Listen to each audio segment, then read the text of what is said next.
Women Show with Kendall T Johnson.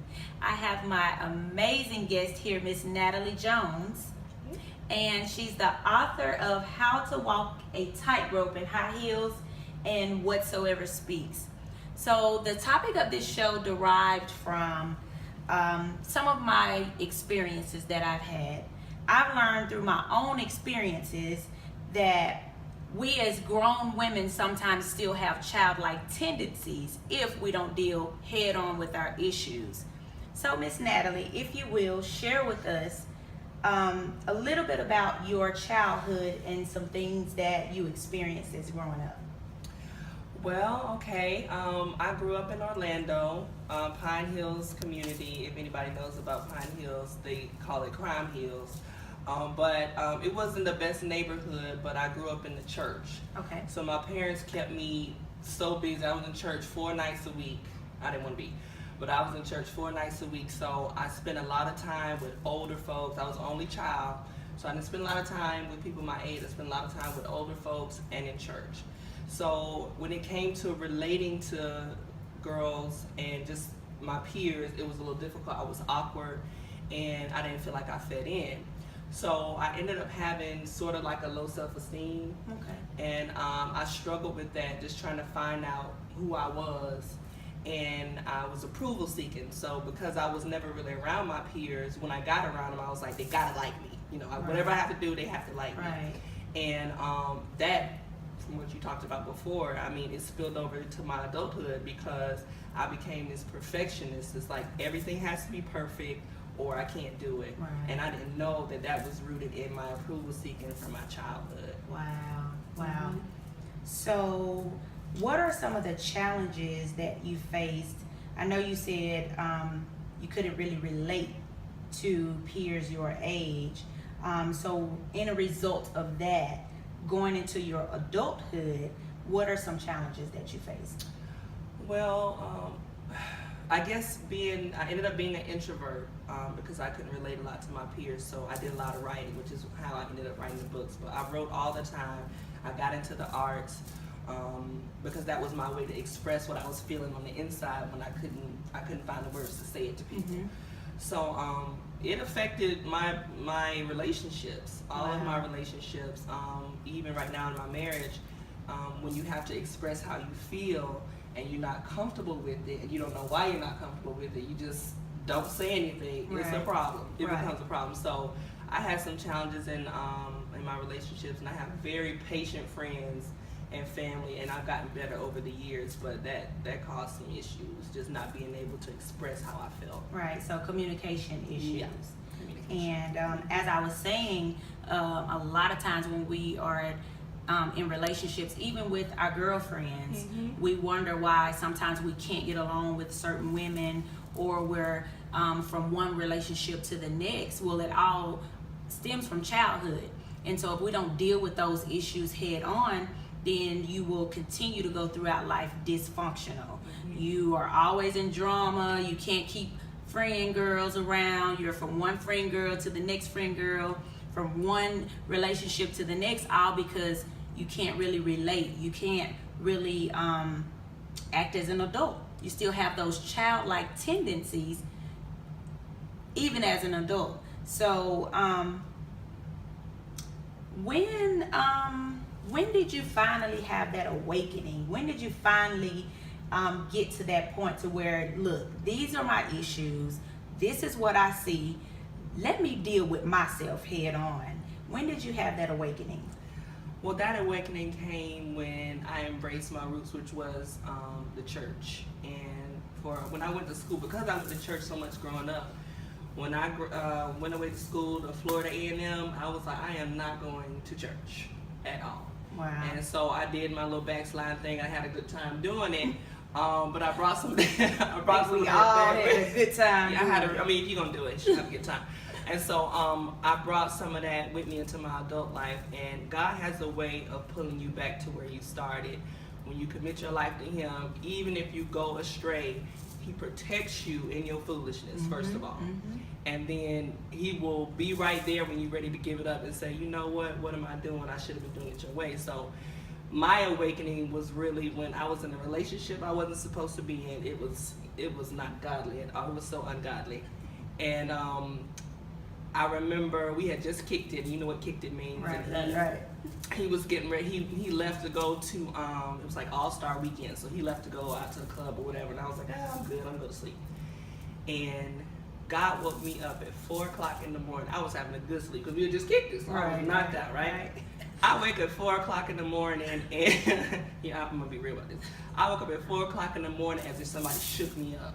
And I just sat up, and I didn't hear a voice. I'm not crazy. I didn't hear a voice, but I felt a really strong feeling saying, "You need to cut this right now." Wow. And I don't know if you've ever been really close to someone and then they were hurt and you weren't with them, but you could feel it, and you were like, I gotta call them, something's wrong. It was like that. And immediately I blocked him from my social media, I blocked him from my email, I blocked him from being able to call me, and then I went right back to sleep. The next morning, I didn't think anything about him. He showed up at the door. This is my boyfriend at the time now. Like, we were good for like 3 years. He showed up at my front door. I didn't know it was him. He knocked on the door and I opened the door, and I'm like, hey. And he was like, I've been calling you. I've been blowing up your phone. Where you been? You okay? You need money for your phone? Wow. And I was like, it's over. That's all I could say. I was like, it's over. I tried to break up with him time and time again, and he was the one that wasn't too proud to beg. Right. So he knew how to pull me back in. But I said, God, if this isn't what you want from me, take it from me. And he did. And it was like all the feelings and everything that attached me to him, God said, snip. And it went away. Just like that. Just and I like had been trying to do it on my own. You know how you try to do it, like, I'm not gonna call, I'm gonna put the phone down. And it snipped. And from that moment on, I was like, God, I'm going to do things your way. Like, when I try to figure out what I'm going to do, and I know everything, because we know everything. Right. I always end up in a mess that I can't get out of, and I needed him to rescue me. So, at what age were you? How old were you at that time? I was like in my 20s. 20s, early 20s? Yeah, early 20s. Because I talk to a lot of women, and they really can't, they feel like they can't let go. And I call those soul ties. When you feel like, I can't let go, I can't be celibate, I cannot not have sex, I gotta have sex. Like, how do you do it? How do you do that? And so you're telling me in your 20s, you just cut it off cold turkey. And because what I realized, another part of the awakening was realizing that people are wasting my time. And I had to be honest with myself about what I really wanted. I wanted a family. See, this is what we do. When we think we're not going to get the family and the husband, we say, oh, I don't really want that. I just, we cool. We just kicking it. You know you don't want to kick it. You do not want to. No woman just wants to kick it all the time. You say that because you think that's all that you can get, and that'll, keep the man if you just act like you're cool with it. So I was acting like I was cool with it, but I wasn't cool with it. And so I just had to look myself in the mirror and say, Natalie, what do you really want? I want to be married. I want to have children. I want a family. I mean, that ain't for everybody, but that's what I want. So then it was like, so what are you doing here with this? Exactly. So you knew exactly what you wanted. I knew what I wanted. I didn't want to face it, but I ended up having to face it. Exactly. The truth about what I wanted. Awesome. Because if you don't know what you want, then how can you desire something? Because a lot of women, they're in relationships and they're just going through the motions. And you come across somebody like me that's going to challenge you. And I say, okay, so what do you want? What type of relationship do you want? What type of life do you want? And I talked to someone today, and she said, you know what? I really don't know what I want. We don't take the time to think about it. What we think we want is him. Whoever he is, I just want him. And it's like, it's not really him that you want. It's something that you think you're going to get with him. And if that man doesn't bring that type of life, you're not going to be satisfied with him. And there's going to be another him and another him. So you have to take the time. You have to spend time alone. We don't want to spend time alone. You got to spend some time alone with yourself. You're not going to die. I promise you won't die. It's not going to hurt. I promise you won't die. Spend time with yourself and really think about what it is that you want, and be honest, and just get naked with yourself and with God and say, God, this is what I want. How do I get there? Exactly. And I know all too well that has been the life of the story of my life for like the last 2 years. I had to go through that a long time. And you know, a lot of times people on the outside looking in, they may look at you and think you have it all together. You have the nice looking husband, you have the beautiful children, you know, y'all just bought your new home. Everything looks like glitz and glam. And they want that, but they don't want to give up. Right. They don't want to give up and go through the sacrifices that they have to go through to get to that particular level of success. Right. And in order to get that husband that I got, I had to give up that another man that I thought I wanted so bad, that I loved so much. It was a soul tie. He couldn't fit into my future. But there's so many men, because he was good to me and he bought me things and he was a good looking guy too. There's so many women that would have been like, just stick it out and just see what happens. I said, no, he's wasting my time. I need to go in this direction and he's keeping me here. My life and what God has for me is more important than how I feel about this guy right now. Exactly. So he had to go. Wow. So, where are you now? Where are you now a few years later, after you have went through the alone time, after you have sacrificed some of the things that probably felt good to you, to your flesh? Where are you now? Right now I am busy. Oh my gosh. I am just, you know, I did the work to find out what exactly it is that God wanted me to do and what my calling was, which is working with young women. And I had so many signs and things that happened to let me know, Natalie, this is it. Like, there's no excuse. You can't say you don't know. So I had to kind of sacrifice what I thought my dreams were. Oh, not so much my dreams, but what my plan was. We have plans A, B, C, D, E, F. And I had run all the way up to plan F, and I was like, they're not working. And then God was like, well, because you're supposed to be doing this, and I've been telling you this for years. So I said, okay. I surrendered to what he had for me. And now I'm working, speaking to young women, writing books, targeting young women. And I have a family. I have 2 little girls now. And so my purpose is even more significant because I'm working with young women, and then God gave me 2 little girls. And I wanted boys because I didn't want girls because I knew I was just going to go crazy over girls. And I'm really happy right now. I'm satisfied. I'm busy, which is a good busy. It's a good busy. Yeah. I don't have a lot of time to spare. And like what I mentioned before, because I don't have a lot of time to spare, I don't spend my time with everybody doing everything. It has to be on purpose or I don't have time for it. Exactly. And that's my definition of, you are the definition of what I would call becoming women. You became the woman. You're still young. You're still beautiful. Thank you. Because a lot of times what I remember, my grandmother, now my grandmother's in her season years. She's gave her life over to God. She's living for God. But what about, but she's older now. So I'm thinking, and when my grandmother was in her 20s and when she was in her 30s, she was probably still living out her madness. But we're still young, we're still beautiful, we're still vibrant, and we're living for God. And I think that is absolutely amazing. And that's why I wanted to, start this show, Becoming Women, because we're women now, but we're still young, we're still vibrant, and we still have a long way to go to enjoy life. Yes. And so, you're married. Yes. And so, as being a young wife, what type of advice would you give other young women that may be married or looking to get married and still being young? Marriage is good work. People say marriage is work all the time. When you think of work, you think about, I can't wait to get off at 5 o'clock. But you can't get off of this one. So it's a journey, and it really is just living your life, but you're living it with someone else. And that means compromise. That means it's like having a mirror on all sides. All relationships are there to show you who you are. Right. So you may think you got it together, but when you get married, your husband's going to see some things that you couldn't see. Like, if I was getting dressed and I was like, oh, I look good, and you standing behind me, you like, but that don't fit right in the back. I'm like, but it look good from my angle, but you got a back too. So when you're in a relationship, you got somebody who can see you from another angle, and you got to be willing to eat that cake and say, well, maybe I'm not all I thought I was. Right. But it's okay. I'm with you. I'm here with you. We going together, and we're gonna be married forever. And I'm gonna help you work on you. You help me, but we ain't gonna never be perfect. But we love each other. So it's a journey, and it has to be a friendship. It has to be rooted in friendship. Awesome. Keyword friendship. Mm-hmm. And so, I would love for you to tell us about.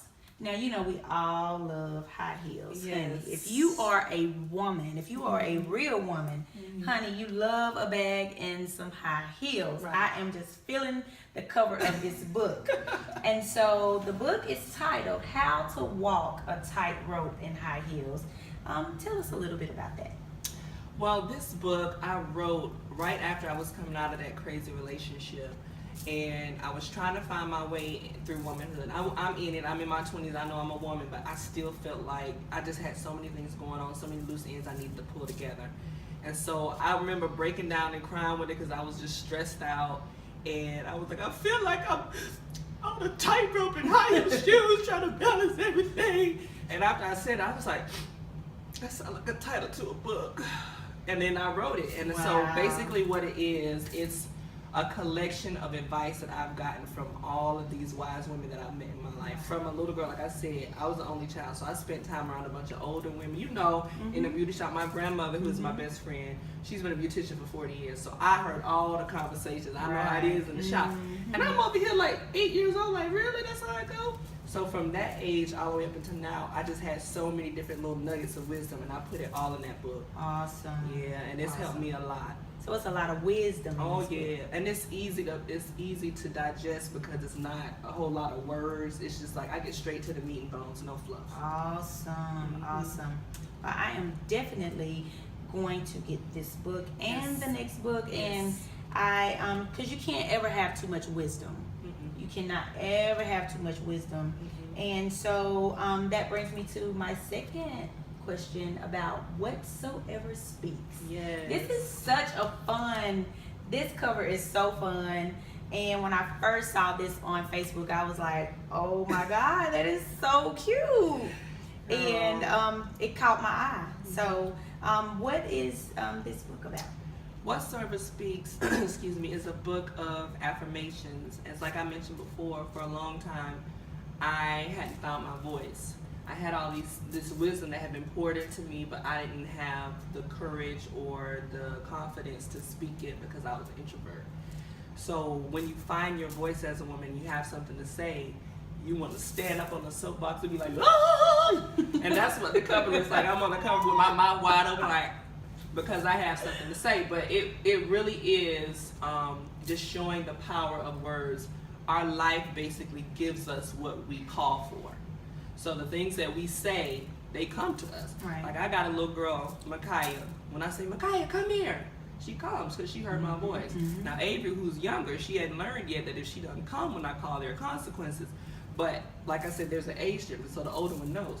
Whatever you speak, it will come to you just like that. That's how we were designed. God spoke the world into existence. So these affirmations are based on really, really powerful scriptures that have helped me throughout my life. Different stages of womanhood, and I put them in there, and I wrote them in present tense. As you know, affirmations have to be spoken in present tense, and in first, second, and third person. Awesome. Awesome. Yes. So this is awesome. I'm actually going to get both of these books tonight. Thank you. And you can't ever have too much positive information or too many positive affirmations, because what you speak, that will you obtain. And I know those things all too well. I love affirmations. I have them all over my house. I have them in my car. I have them everywhere. So I've seen a few of them. how can we purchase your books? How can we find you? Let's say someone is in Ohio or Michigan or Texas or Arkansas. How would they be able to find you? Well, I'm old school, so Facebook would work for me. Nat C Jones, N-A-T-C Jones on Facebook. If you inbox me, I can get you a hard copy. But Whatsoever Speaks is on Amazon, the ebook, and you just search Whatsoever Speaks on Amazon.com, and that will pop up, and you can download that. For the Awesome. hard copies, you inbox me, and I'll make sure that you get a hard copy. Awesome. So she is on Facebook at Nat N-A-T C Jones, and just inbox her and she will get you your books. So I will. All right, well, that concludes our first session of Becoming Women. Thank you for tuning in, and stay tuned for more. Have a good day. Bye. Bye.